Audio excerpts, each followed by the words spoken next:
నమస్తే. Next gen astro వీక్షకులకి నమస్కారం. So ఇక్కడ ఏంటంటే ఒక రాశి ఫలం గురించి మనము వెళ్ళడానికన్నా ముందుగా జ్యోతిష్యంలో ఉన్న కొన్ని విషయాలు మనం తెలుసుకోవాలి. ఏంటంటే మీరు ఒక జ్యోతిష్యుడి దగ్గర వెళ్ళినప్పుడు తను మీ జాతకం చూస్తాడు కదా, ఆ జాతకం చూసేటప్పుడు మీ బర్త్ టైం సరిగ్గా ఉందా లేదా అని తెలుసుకోవడానికి మీ గతంలో జరిగిన కొన్ని విషయాల గురించి చెప్పాలి. అప్పుడు లగ్నం ఏది అని తెలుస్తుంది. ఇది బర్త్ టైం రెక్టిఫికేషన్ అంటారు. ఇది ఫస్ట్ చేయాలి. రెండోది ప్రెడిక్షన్స్ ఇచ్చిన తర్వాత దానికి మల్టిపల్ టెక్నిక్స్ ఉంటాయి. దశ చేంజెస్ చేయాలి, అలాగే మల్టిపల్ వేరే వేరే దశ అని వింశోత్తరి కాకుండా చరదశ, యోగిని దశని కూడా అప్లై చేయాలి. ప్రశ్నకుండలి చూడాలి, ఒక్కొక్కసారి అరచేయి కూడా చూసి ఆ రేఖల్ని జన్మకుండలికి మ్యాచ్ చేయాలి. ఇవన్నీ చూసిన తర్వాత పరిష్కారాలను చెప్పేటప్పుడు న్యూమరాలజీ, జెమ్ స్టోన్స్ ఏదేదో చెప్తూ ఉంటారు.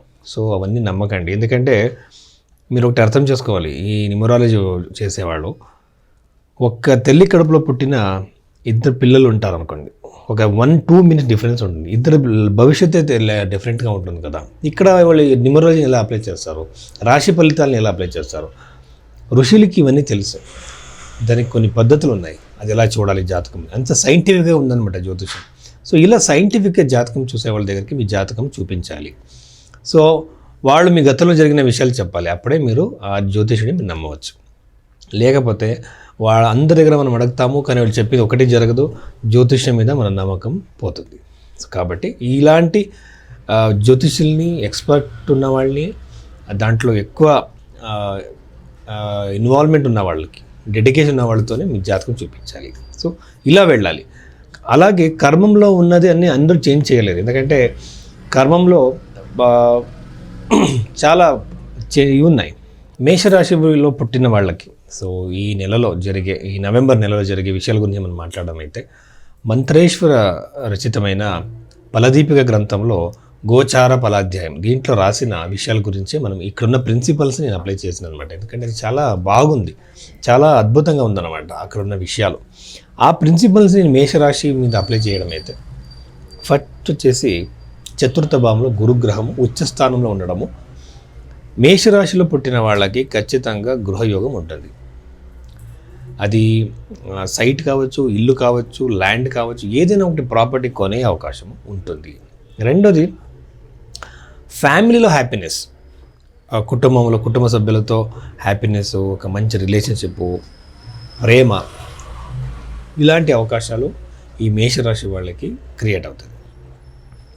చతుర్థ 6th హౌస్లో ఉన్న కేతు వల్ల శత్రువుల మీద విజయం సాధించే అవకాశం మీకు ఖచ్చితంగా ఉంటుంది. ఎందుకంటే కొంతమందికి కోర్టులో వ్యవహారాలు ఉంటాయి, కేసులు ఉంటాయి, ఇక డబ్బులు ఇచ్చింటారు, అది ఇరుక్కు ఉంటుంది కదా. అలాంటి ప్రాబ్లమ్స్ ఉన్న వాళ్ళకి ఈ సందర్భంలో మేషరాశి వాళ్ళకి ఎలాంటి ఇష్యూస్ ఉంటే క్లియర్ అయ్యే అవకాశాలు ఉండే, శత్రువుల మీద విజయం. అలాగే ఇక్కడ ద్వితీయాధిపతి వచ్చేసి 7వ ఇంటికి వెళ్ళడం వచ్చేసి 2 ప్రెడిక్షన్స్ ఇవ్వచ్చు మనం. ఒకటి ఏంటంటే వివాహ యోగం, పెళ్ళికి జరిగే అవకాశము, ఎంగేజ్మెంట్ అయ్యే అవకాశాలు, మంచి సంబంధాలు వచ్చే అవకాశాలు ఉంటాయి. ప్రేమిస్తున్న వాళ్ళకి కూడా రిలేషన్షిప్ బాండింగ్ ఎక్కువ అయ్యే అవకాశం ఉంటుంది. ఇక్కడ ఇంకో విషయం ఏంటంటే ఒక డబ్బులు ఫైనాన్షియల్ ఫ్లో బాగా అయ్యే అవకాశాలు ఎక్కువగా ఉంటాయండి. ఎందుకంటే ఈ శుక్ర గ్రహం వచ్చేసి కొన్ని రోజుల్లోనే కన్యా రాశి నుంచి తులారాశికి వస్తుంది. కాబట్టి నాకు అనిపించేది ఏంటంటే వీళ్ళకి ఒక ఫైనాన్షియల్ ప్రోగ్రెస్, మంచి ఫైనాన్షియల్ ఫ్లో ఉంటుంది. ఉద్యోగానికి ప్రయత్నిస్తున్న వాళ్ళకి, విదేశ ఉద్యోగానికి ప్రయత్నిస్తున్న వాళ్ళకి, అలాగే జాబ్ చేంజ్, ట్రాన్స్ఫర్ ప్రయత్నిస్తున్న వాళ్ళకి చాలా చాలా మంచి టైం ఈ నవంబర్, మేషరాశిలో పుట్టిన వాళ్ళకి.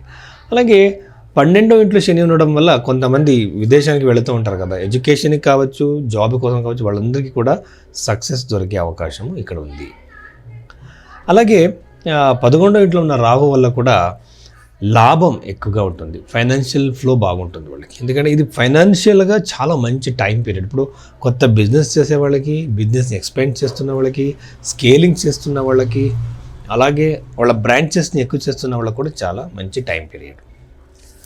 లీగల్ డిస్ప్యూట్స్ కూడా సాల్వ్ అయ్యే అవకాశాలు ఈ మేషరాశి వాళ్ళకి ఉంటుంది. అష్టమంలో కుజగ్రహం ఉండడం మ్యారిటల్ లైఫ్లో ఇష్యూస్ వచ్చే అవకాశాలు ఉంటాయి. పెళ్లి యోగము ఉంటుంది. పెళ్ళైన వాళ్ళకి ఏదైనా ఒక ఇష్యూ, ట్రబుల్స్ వచ్చే అవకాశం ఎక్కువగా ఉంటుందన్నమాట.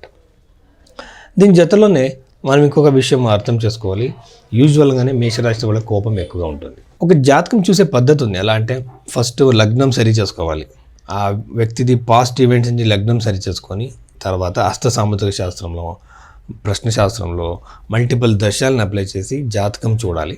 చూసిన తర్వాత వాళ్ళకి పరిష్కారం ఉందా లేదా చూడాలి. ఫస్ట్ సైకలాజికల్గా పరిష్కారమా, కమ్యూనికేషన్లో చేంజ్ చేసుకోవడమా, లేదా అక్సెప్ట్ చేసుకోవడమా, లేక ఆ వ్యక్తిని దూరంగా ఉండడమా, ఇవన్నీ కూడా సొల్యూషన్సే. అన్నిటికీ తాయెత్తులు, యంత్రాలు ఇవి కాదు.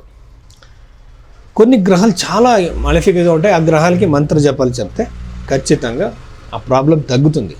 మన తలరాతిని ఎవరు చేంజ్ చేయలేరు. సో ఆ ఇంటెన్సిటీ తగ్గుతుంది. సో అందుకోసం మీరేం చేయాలి, ఇలా కావాలంటే మీరు భైరవి హాస్టల్లో మీరు కాంటాక్ట్ చేస్తే మీ జాతకంని నేను చూసి మీకు కన్సల్టేషన్ ఇస్తాను. సో ఈ నంబర్కి మీరు కాల్ చేస్తే చాలు. నమస్తే.